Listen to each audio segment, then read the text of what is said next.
General Museveni ali mu kulukalukwe olwavuwaza Bobi Wine avulwe ne ssente ezikuba posters ez'akaluka 2021. Andrew Mwenda bamwambalidde akajanja munnange akamututte mu nsisinkano ya Salimu Sale n'abakungu aba European Union. Bwe batyo waliwo mukulu eyamusirisizza nti gundi sirikako otufuukidde ekyambika obadde ki. Kakati munnange General Salimu Sale mu kwejjusa ku muhoozi okuyingira amagye ate Akena Jimmy Akena mutabani w'Obote yali ku president wa Uganda bw'ati munnange atugambye nti muhoozi oyo bwe mulaba takwatwako era tewali muntu mulala yenna ayinza kumugambako wana Uganda okuleka omuntu ogu yekka. Ate munnange jjajja w'Obusiraamu omulangira Kasimu Nakibinge atadde Chief Justice Saabalamuzi Owini Dollo ku nninga. Singa Eddie Mutwe afa munnange yeggwe anaaba abireese. General Museveni UN bwetyo emulabudde ku tteeka ery'amagye UPDF Act ne bamulabula anti munnange bagamba nti ow'empaka 12 naye alabuddwa bagamba ndi mugezi nga mubuulire. Kale bwentyo muganda wange bwe ŋŋenda okubeera nga nkuyisizaamu mpola mpola nga nkulambululira mu ebyo ebitonotono by'omanyi oba oliawo ne by'otannaba kubeera nga omanya. Era bwentyo nkulamusizzaako gwe wena mpuliriza wano ku Uganda at large nga bulijjo. Waliwo ekirango wano eky'omuntu anoonyezebwa era nga ono ye Deus Akambikira. Ono inginiya mu masannyalaze era yali akolera Local Construction mu myaka egy'olukumi-1980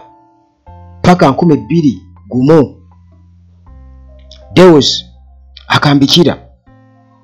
bw'oba gy'olinga oli inginiya mu masannyalaze era nga wali okoleddeko Local Construction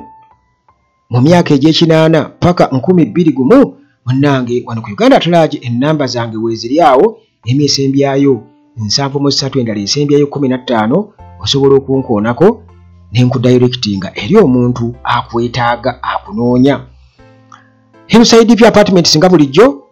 wali ejjanyi ku Kyaki Entebbe Road tuuka Ennamulanda Kitende Kajjansi buuzaawo nti bannange ejjanyi ku Kyaki yewa. Kale munnange bw'otuuka awo ejjanyi ku Kyaki noonya bunoonya Hillside View Apartments omuli buli kimu bw'ejja sitwala tulootwo. Emiwendo munnange gyanseko buseko ate nga osobola opangisa olunaku ennaku 2 omwezi omwaka kiri gy'oli. Wifi nakugamba weeri ate nga n'amasannyalaze nago tegavaako siyuti eri gguluggulu okukusa ne transport. Gwe wenna ali ku airport wakatonya wana Uganda kubira bukubizi aba Hillside View Apartments obanga obuukinze nabo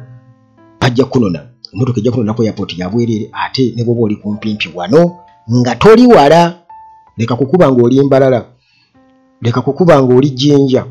nti mujje munnone. Gwe just beera bweyogere leka tugeze.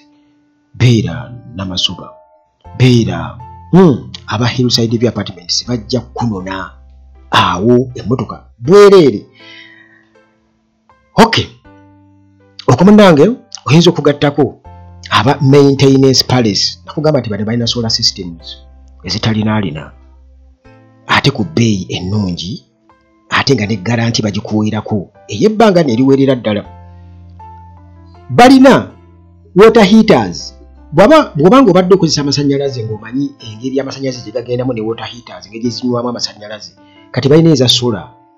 Oteekayo n'obyerabira oyagala amazzi gabuguma osobola okugafuna ku ssaawa yonna ate nga ne pampu gwe bw'oba wasima oluzzi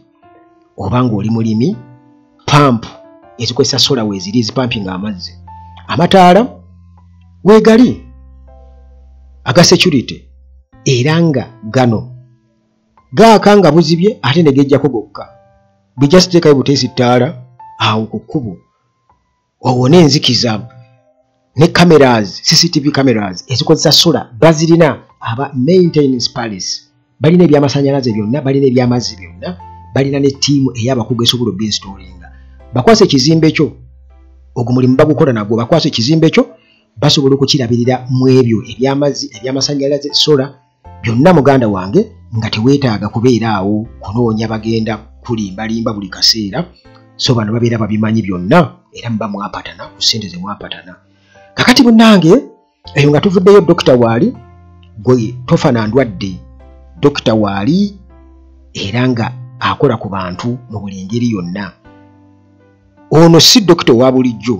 wabula dokita yakola risaaki n'amukuguka kaakati awo munnange n'abeera ng'endwadde ye aziraba mu ngeri ye kati gwe jangu wano onsabe ennamba ya dokita nze nja kugikuwa muganda wange sirinaawokko kyoba ate owagiraani asibikubuuza nti oli wa ggwanga kinedda oli wa ddiini ki nze just nkuwa buwi nnamba ya musawo kubanga nkimanyi tujja kwesanga mu Uganda empya ffenna abamu nga beetondera bannaabwe abalala bakulisa bannaabwe mwe bali kulwana yes era ffenna tulina kubeera wamu mu Uganda empya naye tulina kubeera balamu kubanga omulamu yekka asobola okujaganya omufu aba yafa dda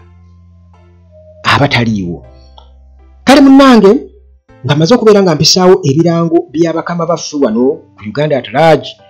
tutandikire endowooza munnange ku basajja engeri gye baagala okuwavuwazaamu Bobi Wine program ya Gen. Museveni okuwavuwaza Bobi Wine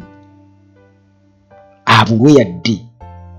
ne ssente ezikuba ka posta akamu abulwe yadde ssente ezikuba ka posta akamu omanyi bino byaliwo okwo ku muntu omu abantu gwe bali byesunze okuba nti bagenda kulya ssente ze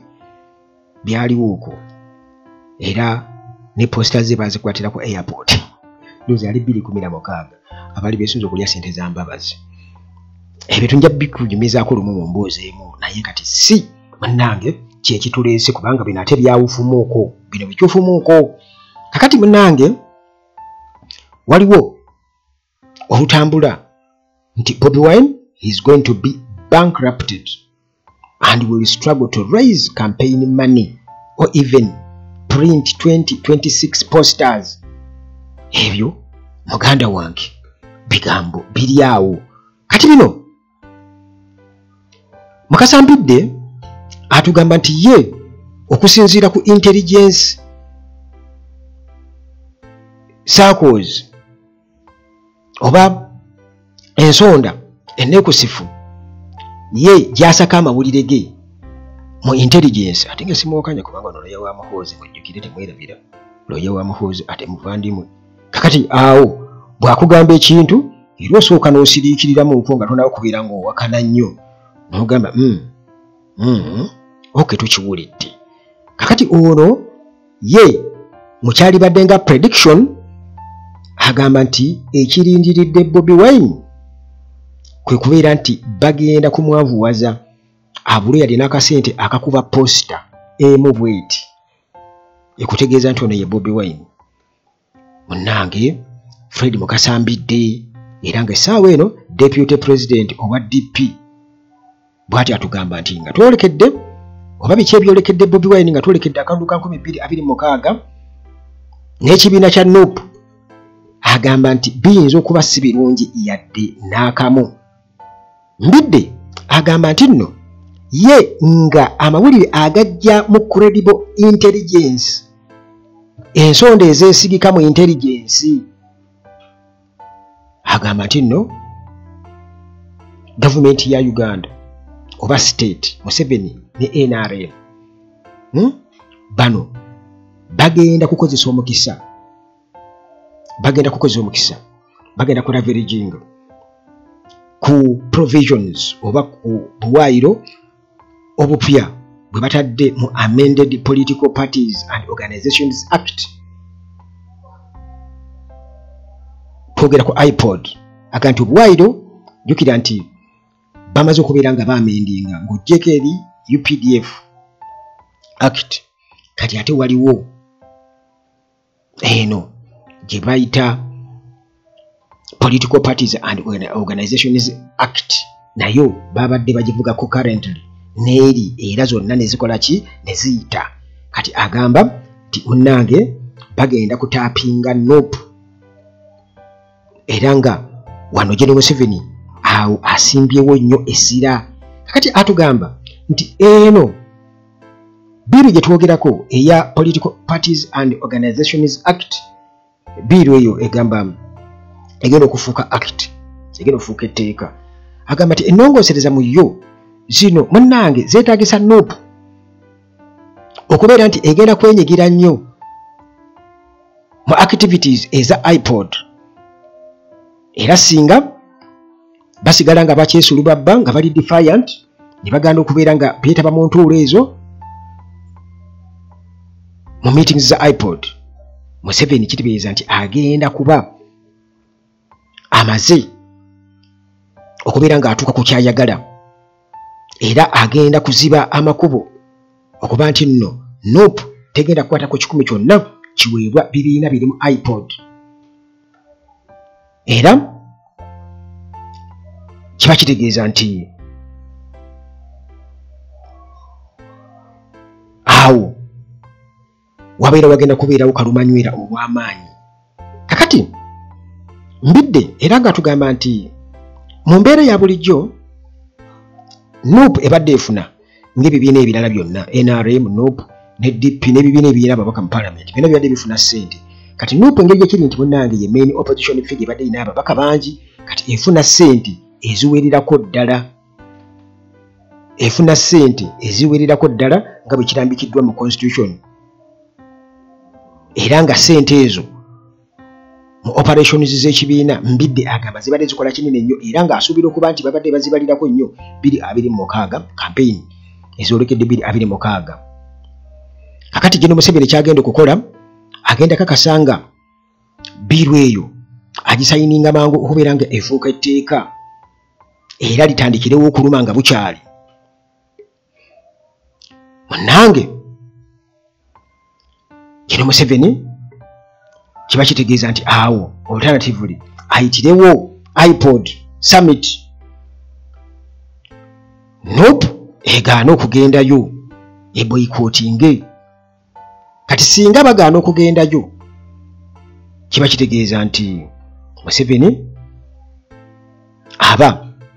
atuukiriza kiri ekyokuba masente ng'etteeka bwe balikoze bwe bali fumbi.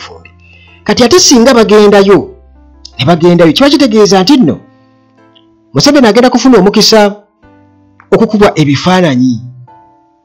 mu ngeri y'okulabisa oba okwexposinga ebifaananyi nga batera okubeera nga babikola, era nga awo agenda kozesa akakisa ako ategeeze ensi yonna n'eggwanga lyonna nti olaba bano bali ku kimu ssente, these guys are just about money. Naga abantu bali ku kimu ssente, kyagenda okubagamba ebbanga lyonna bali ku kimu ssente. Mulaba kakati bazze luli babadde tebajja naye kati otwogedde ku ssente bazze bafa ku kimu ssente. Kati bannayuganda beera mu ndowooza yaabwe ey'ebintu okuba nti babi interpretingira awe batyo bagenda kukitwala bwe batyo. Beera bino nti NRM naye efuna ate omusibe muyitirivu nnyo ate era ssente zino munnange ziri mu constitution wabula teziweebwayo Museveni. Kakati newankubadde bannayuganda bo bagamba nti nno ezo ssente bajja kuzeesonyiwa, tebajja kugendayo era bajja kufandinga ekibiina kyabwe. Naye jjukira nti still era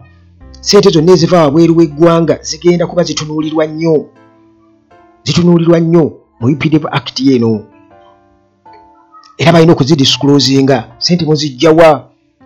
kubanga ssente zonna ezijja okuva wabweru gavumenti oledi yazitaddeko dda ekyokuba nti zijja kufandinga buyeekera. Nakugaye nti tujja kukyogerako mu maaso awo, kubanga General Museveni alabika eggwanga agenda kuliteeka mu state of emergency ng'akozesa martial law, naye ejja kuba mboozi ndalako nga tumaze okubeera nga ate munnange tunoonyereza ebiwanvuko ku sayidi eyo. Kakati munnange mbidde bw'atyo era nga ateebereza mu kupredictinga, agamba nti kitegeeza nti Museveni asuubira okuba nga agenda kuba aziba emiwaatwa gyonna NUP mwe yali badde efuna ssente nga bagambye okujjamu iPod bwe bajja beekubye ebifaananyi agambe mubalaba banoonye ssente. Kati twogedde ku ssente kakati munnange agamba nti nno kino kigenda kuleetawo obuzibu mu Nuupu kubanga nti ekibiina kino tambuza bizinesi zaakyo nga bekirina okuba bulijjo ate nga operations zeetaaga obukulembeze ng'obulina ssente. Kakati installment eno mbukubanga kati bakyalina okufunayo ssente endala mu iPod bwe tuli essaawa eno, kitegeeza nti ssente ezo installment eyo ebulayo bagibaliddeko nnyo 226 mbidde bw'agamba. Kakati eyo installment Museveni gy'abala singa baba tebagibawadde nga ba Nuupu tebagenda mu kalulu ka 2026 bajja kuba bataataagana Bobi Wine olwo anoonya ssente taziraba n'ezikubya ka posta takola ki taziraba. Kakati agamba ati ng'oggyeko byonna nti activities z'ekibiina zonna zijja kuba ziyimirira nga Museveni amaze okuggalawo akataapu ako oba ensulo eyo eya ssente za iPod kuba bazeesibako nnyo. Kakati munnange era n'ategeeza nti ne secretariat staff emirimu gya secretariat yonna gigenda kuba giyimirira. Emisaala jjukira nti abakola still bonna balina okubeera ng'era bafunayo ssente ezibasasulwa mu secretariat ya Nuupu. Kati ssente zizikola omulimu munene nnyo, byonna bigenda kuba biyimirira kubanga bajja kubasaba babeere nga bakola gwa nakyewa nga tebasuubirayo kusasulwa. Kati ye bw'atyo n'ategeeza nti kiba kitegeeza nti abantu abamu bagenda kutandika okukola bino na biri ebitategeerekeka ate nga General Museveni eri bw'abo bagikamu eziyita eri ebbali eno amaze okubalumya enjala eri n'abawa ezizze, ekitegeeza nti munnange Museveni ajja kuba amaze okubeera nga akyankalanyiza ddala. Kakati ng'omuntu yeebuuza kubanga kati mbidda ayinza okwogera ebyo byonna naye omuntu ayinza omubuuza ekibuuzo nti ate kampeeni za 2021 nga Nuupu tenda kufuna za iPod yazikola etya? Omanyi ki oba ssente ze babadde bafuna ebbanga lino lyonna babadde nabo kino bakyetegekera dda? Anti bagamba buli mabega w'omumanyi wabaawo omumanyi. Oyinza omunnange okuddaawo gwe ng'olowooza baliza za iPod kumbe bo baamaliriza dda buli kimu kyamala dda okuggwa kubanga Bobi Wine Eva alowooza ahead. Kati tusuubire nti nno ye abadde just tasuubira kuba nti nno bino biyinza okubaawo nti balinze bulinzi Museveni akubenga bw'ayagala. Kakati munnange eyo nga tuvuddeyo tusooke tugendeko eggulu katono nnyo mu mboozi gye twabadde nayo era ffenna bye twawulidde ebyavudde eggulu Jenosali Musale bw'atyo nga alinga oba oliawo eyeetonda ku lwa Muhoozi ng'era alaga nti bajja kubikwasaganya mu ngeri endala yonna nga abakungu okuva mu European Union bamaze okwemulugunya nti omusajja yatusuubiza okutukwata atutwale atuyigiza Onyankole mu basement ye. Kale kwegamba bwe batyo nga balaga okwemulugunya kwabwe era ne boogera ne ku ngeri gy'alinyiramu eddembe ly'omuntu mu kutulugunya eddimutwe n'ebirala. Kati munnange kigambibwa okuba nti meeting eno tebaabaddeyo bokka. Waliwo omuntu eyambuuzizza nti naye kakati bano lwaki baabadde balina okugenda osisinkana Ssale ku nsonga ezo eza Muhoozi? Naye okusinziira ku ge nafunye nti bano baabadde bagenze ku nsonga ndala za byankulaakulana mu Northern Uganda, naye ne barequestinga okubeera nti no basisinkanako ku Jenosali Musale era enteekateeka ne zikolebwa mu kapasite yaabwe engeri gye bali banene nga balina okubeera nga bamulabirawo era ne bamulakula ki ne bamulaba. Kati mu kumulaba awo basinzidde okubeera nga balwizinga point eno. Kati Andrew Mwenda yabaddeyo naye kati Andrew Mwenda nze Bannayuganda ekiti njagala mumulabe ng'omuleebeesi kwegamba omusuuzi w'omunyama kubanga ekisooka tasuubira kuba nti basobola okumulonda nti olwa katugeze ku bwa minisita oba ku bwaki kati ali awo asuuza busuuza. Era mujjukira stories mu lockdown ne Bank of Uganda Andrew Gundi yatugamba ne tamala emirundi tugamba nti abo babeera mu ddiiru za kusena ssente. Kakati munnange era ewasali Musale kiba kitegeeza nti aba alina okuba nga agendagendayo, Muhoozi alina okuba nga agendagendayo mu mbeera ti n'ebyayogera kati ennaku zino byonna biragira ddala nti alinga omuntu kwegamba atakolangako mu mawulire kubanga ajjukira munnamawulire asuubira okuba nti ebintu abirabira mu perspective zonna. Kakati munnange okusinziira ku muyambi wa General Salim Saleh akatambi akatambula ku mutimbagano wonna nga kalaga engeri gye yagugumbuddemu Andrew Mwenda nga mu ngeri y'omugolola ettumba totuswaza naawe gundi totuswaza. Kakati munnange ono akatambi kana katambula nga bali eggulu ewa General Salim Saleh era nga ono eyabadde amugugumbula ye former director general of Uganda's External Security Organization ESO David Pulkol yamugambye shut up. Kati mu Luganda banza kyogera batyo okuliko kwagala okunkwasa ate ng'ebiki bikirina okuba shut up sirisa ekimwakyo. Mu Luganda si bwe bagamba oba mba exaggeration nsabuwazza naye nsuubira okuba nga bwekito bwe kiri sirisa. Kakati munnange akatambi katambudde wonna akatambi katambudde era munnange David Procol bino byonna okubyogera n'okusirisa n'okukambuwalira mu Andrew Mwenda mu ngeri efaanaganako bwetu. Andrew Mujuni Mwenda yamugambye nti kundisirikako. Jukira nti kati bano ba envoy aba okuva mu European Union bwe bati mu kusisinkana Saleh batanze okubeera nga beemulugunya ku neeyisa ya muhoozi n'okutiisatiisa kwakola n'okutulugunya abantu. Edi Mutwe in particular kubanga kye kyabadde kiriko. Kati General Salim Saleh nti yabaleeta n'abakubeera nga addamu nga bonoga nti abaddemu Andrew Mwenda yabadde waawo engeri gye yali nti kati yeefuula government spokesperson yagwewa n'amubakira n'ababakira mangu n'abalangira mulekerawo okweyingiza mu nsonga za Uganda. Uganda ggwanga eryetwala yokka muleke ebintu bya Uganda bibe nga byayo bikwata ku yo. Tetugenda kukkiriza mbeera yakutufutubbalako gano si matwale gammwe.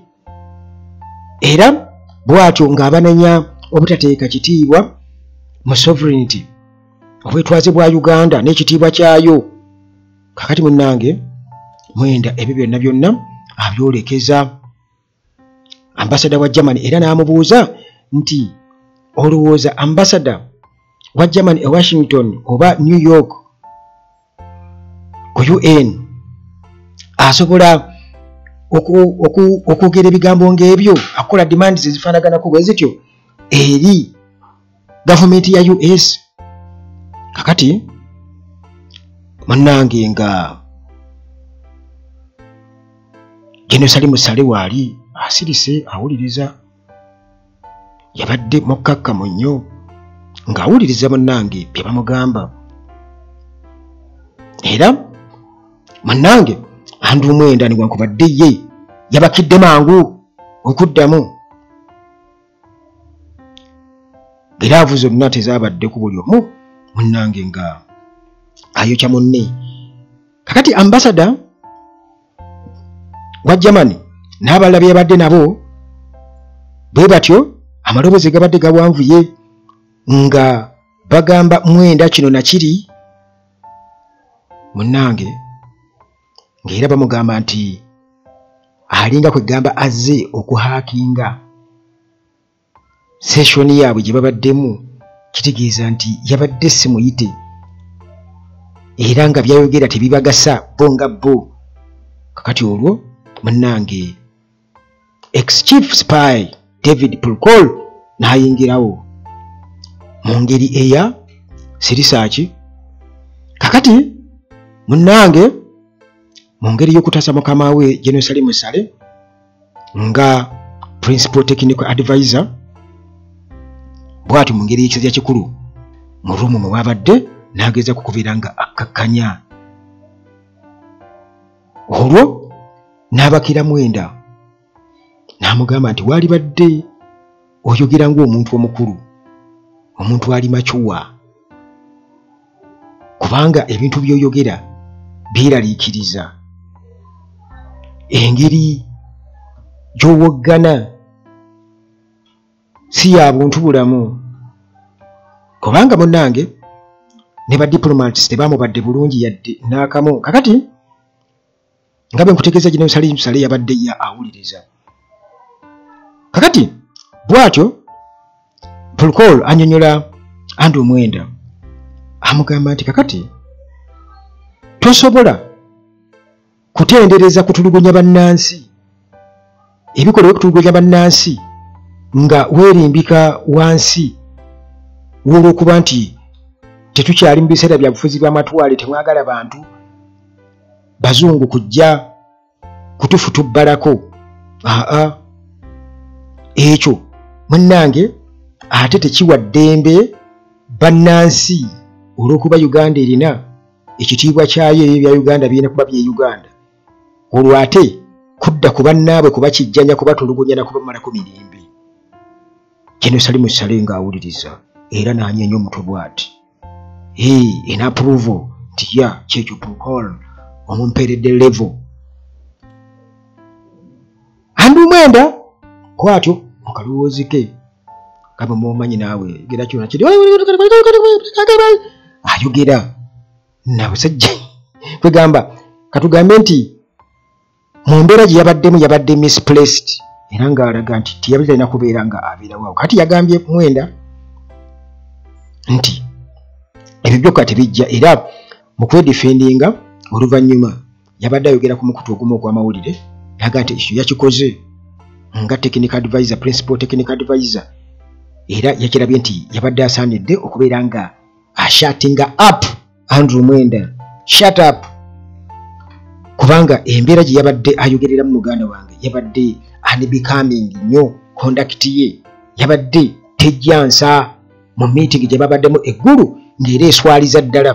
waliwo ne muna NRM nabadde ku CBS okwo nga mpuliriza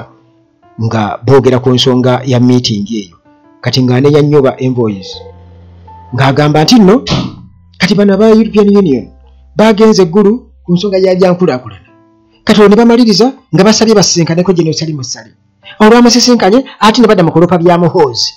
ebyankulaakulana ebyabatutteyo baabivuddeko nga tebabyogerako kakati kwegamba waliwo ebintu ebimu ebitalina na makulu nga totalina kubyogerako kakati delegation erimu abantu simanga 40 ng'otandika kwogera ku bya Muhoozi bya bubaka bw'ateeka ku mukutu gwa X n'okutulugunya abantu naye ate munnange neewunyiza nnyo omukulu oyo ate ne ba NRM bonna mu mitima gyabwe emitemu jjukira nti ekintu kino nsiiba nkyogera nti abantu bano batemu nnyo kubanga mu kaseera ako bano ng'oggyeko ekyokwogera nti nno Muhoozi yabasuubiza obbatulugunya kati ye nga akitwala mbu ng'ekyokusaga mbu Muhoozi aba asaga mu busaazi naye ate waliwo omuntu gwe bakapushoninzeeko ye Edi Mutwe era nga yabadde mu basement ya Muhoozi ng'ali mu kumukuba ali mu mutulugunya n'alabikako mu kooti nga yenna engalo zonna temukyalina musaayi nga bw'anyiga bw'ati walabye anyiga bw'ati ng'alinga kugamba agira omusaayi amasaayi ng'omusaayi gusobola okuba nga gutambula gubuna buli wamu kitegeeza wuli emikono gyonna gyonna gikusanyalade asajja baamukubisa amasannyalaze naye abasajja bano nga bawagira ssebo Muhoozi mukama waabwe mbu bano batiitiizi butiitiizi ekyo nga tebakyogerako babadde ku CBS babadde ne Meya Elias Lukwago n'abalala kati ekyo nga tebambu delegation ey'abantu nga 40 era nabo baalaze obutiitiizi kati olwo nga bali bagenze kusisinkana General Salim Saleh fuki mugamba ebirala biriwa mbu bali mu kutiitiira nga Muhoozi bw'abasuubiza bakola ki okubakwata abatwale mu basement bana NRM mulina okweddako kubanga ne bw'oba ofuna ssente teziba za lubeerera ate era teri mulembe kugenda kubeerawo lubeerera tebakulya ssente ate era tutuukanga mu kiseera kiri ng'omulembe gwammwe guweddeko temugambanga nti mutusonyiwe mukkirizenga nti ye katwetika omusaalaba gwaffe mu butuufu twali basiru okukkiriza ebintu ebibi ng'ebyo okugenda mu maaso kakati munnange eyo embeera kabadde kaseera kabugumu nnyo Andrew Mwenda ali buli wamu yali mu byabesigye yalina bu audio buli bwe ya fakinga wa AI yakola buli kimu weewonya afaaki yatubuulira nga General Museveni bwe yatega akakodyo Besigye avunaanibwa mu kkooti z'abantu za civilian courts amusingisizo eyo musango yatubuulira eby'ekkongo yatubuulira buli kimu Andrew Mwenda alina amaanyi atuuka n'okuboggolera abakungu mu European Union nabo tebamubadde bulungi era amaboozi gabadde mawanvu nnyo paka David Prokol we yataasizza n'amugamba gundi sirikako osusse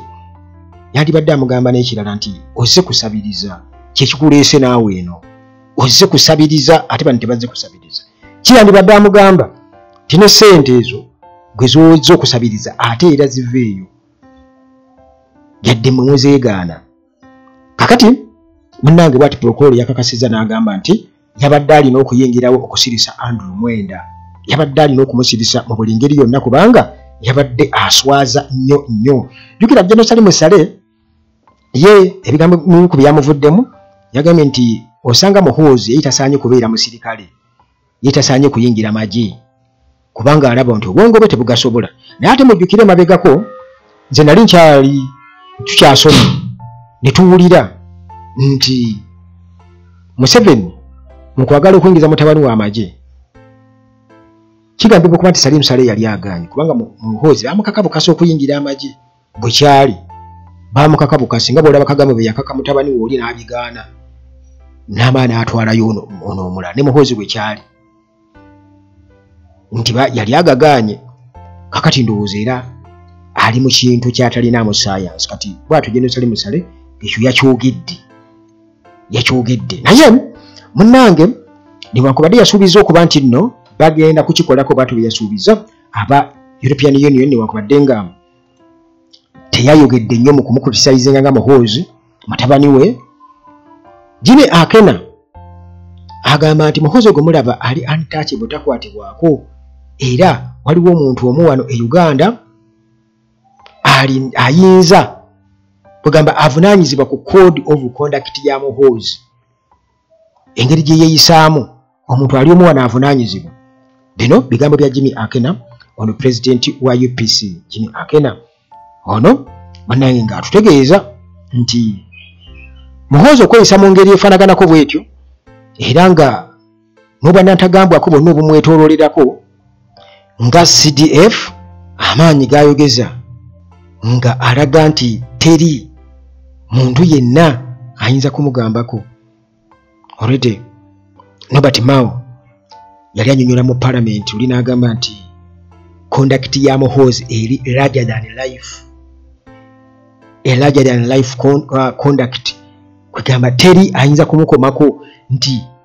engeri gye yeeyisaamu kwegamba yeerabanga addirira Katonda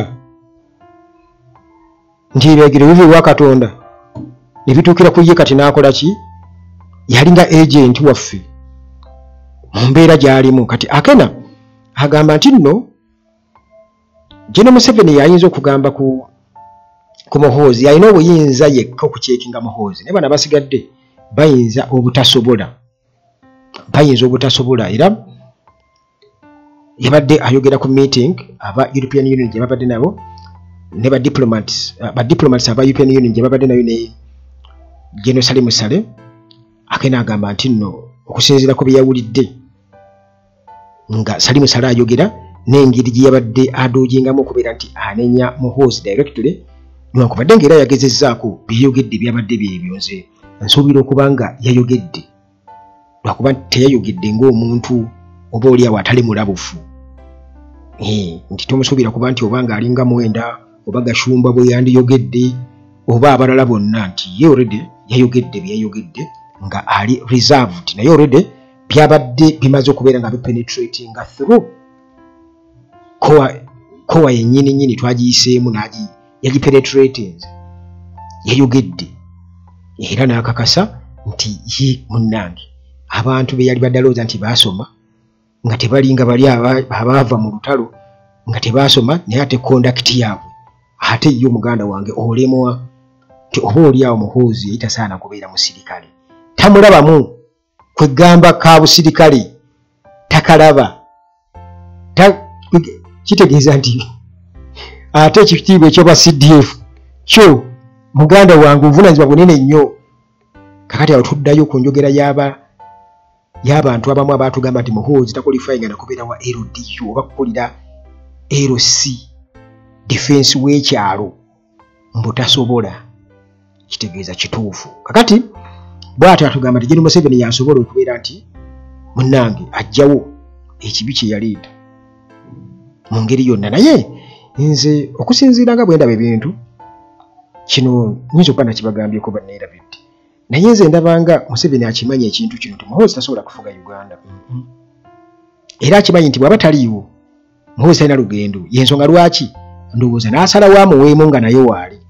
aleme kwekubagiza amuweemuuko, naye ng'akimanyi nti bw'avaawo biba biwedde. Nsuubira okuba ndowooza n'amuwaamuuko wano bw'atyo agira akyakwasaganya. Kale munnange okusinziira ku sirika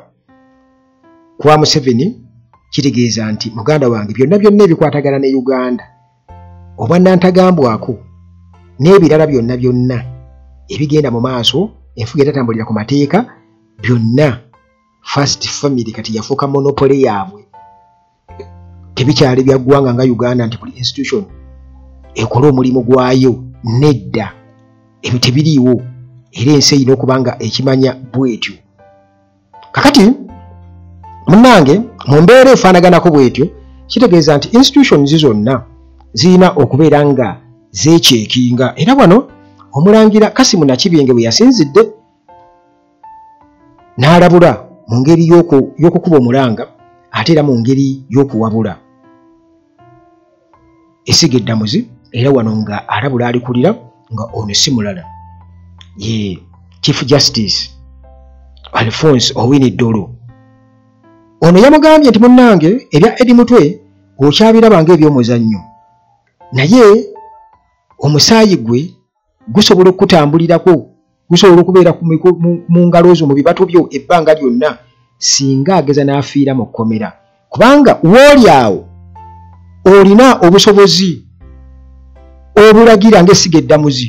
n'ogamba oyo afuna obujjanjabi alina okuva mu kkomera agende bamujjanjabe oyo kino na kino. Naye kati gwe osirise busirisi oli mu kusaavinga ba masters bo nti omulamuzi eri e Masaka, High Court e Masaka, ensala ye gwe olina obusobozi okubeera ng'osobola okugitunulamu n'ogikyekinga, era n'akimanya nti nno bwe nfuna Eddie Mutwe bamutwala kumujjanjaba. Kale waakiri n'okyejjako nga kooti yeeragidde, naye kati naawe osirise busirisi singa Eddie Mutwe afiirayo mu mbeera gye yafaananyeemu. Kakati munange bigambo bya Prince Kasimu Nakibinge, era nga ono munange jjajja w'obusiraamu wano mu Uganda ng'amutegeeza nti kubanga munnaye gw'ojja kujja osirike busirisi bw'otyo olowooze nti nno tokirinako kakwate mbu gwe otudde butuuze mu ssiga ddamuzi, naye ate naawe olina amaanyi ng'era Buwalabi Ssejusa bwe yagambye ab'amakomera nti temwetaaga kiragiro kya kkooti okutwala Eddie Mutwe oba omusibe yenna okujjanjabibwa. Musobola okumujja ne mutwala e Mulago n'ajjanjabibwa wansi w'obukuumi bwammwe. Kakati awo ebyo by'okwekwasa era ekyo kiddirayo ddala ku bwannantagambwako n'obwannakyemali. Ekitegeeza nti balina omuntu gwe batya, balina omuntu gwe batya ali awo nga batya invisible, newankubadde kati tekyali invisible hand. Tukimanyi bulungi nnyo nti taata n'omwana bano beefunyiridde eggwanga bali bati batuna tubakole tutya, tubagire tuti bakole bootyo awo, kubanga bagamba nti omuze gufiira kuki ku mugumba, kati omuze gw'obutemu. Kakati munnange era mu buufu obwo UN bwetyo yakoze okulabula eri Gen. Museveni, bakoze okulabula eri Gen. Museveni. Bamugambye alina okubeera ng'awa ekitiibwa kkooti enkulu wano Uganda, respect Supreme Court ruling, reject Army Bill, naye Museveni aza okurejectinga ame bill kuba yagambye nti naye kati bimuggizaako kukola ebyo amagye gayinza okukkiriza kati nga ye alinga agamba nti amagye gali waggulu w'amateeka nti amagye kwegamba go gagenda teekawo ekkooti yaago kooti eyo ng'eri waggulu wa kooti enkulu era ng'erina obuwaayiro bwayo butali mu ssemateeka kakati munnange waliwo senior United Nations official ono bw'atyo yakubye Mulange Regional Museveni mu ngeri y'okumulabula nti alina okuteeka ekitiibwa mu nsala ya Supreme Court gye buvuddeko mu nsala yaayo era eno biiru namutaayiika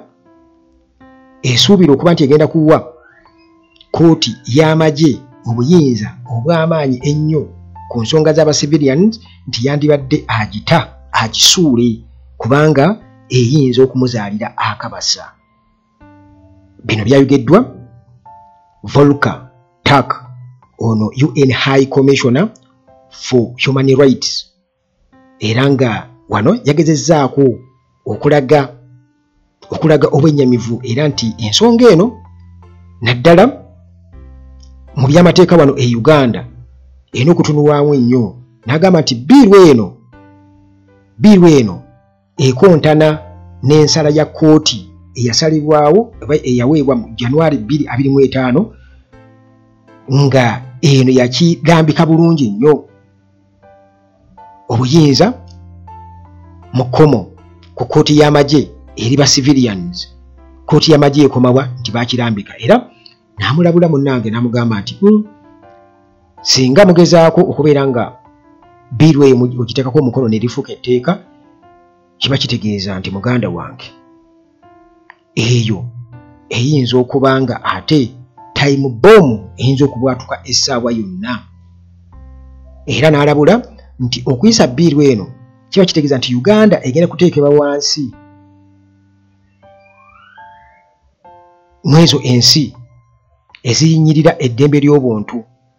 ku mutendera gw'ensi yonna bagenda kubeera nga aba Uganda bagipuleesinga mu violation of its international human rights obligations obweyamu bwerina internationally mutendera gw'ensi yonna okubeera ng'eteeka ekitiibwa mu ddembe ly'obuntu kiba kitegeeza nti kakati ejja kuba ebumenye okusinziira munnange ku mukulu ono era n'agamba nti okuwozesa ba civilians mu kooti z'amagye kiba kitegeeza nti munnange kuno kubeera kuyisa lugaayu na kulinnyirira ddembe ly'abuntu tewagenda kubaawo bwenkanya tewagenda kubaawo judicial independence n'essiga eddamuzi liba tesobola kubeera nga lyetengeredde okuliko kubeera ku bunkenke kubanga baba bataddewo ate kooti endala oba oli awo etaagala kumanya kakati munnange ebyo nga bw'obiwulidde awo sigenda kubanga ate nsukkawo nnyo kubanga nsuubira okubanga nnyinza okuba nnandaze nnyo ne tukisekane mu mboozi zaffe eziddako wano ku Uganda At Large nga bulijjo akuume.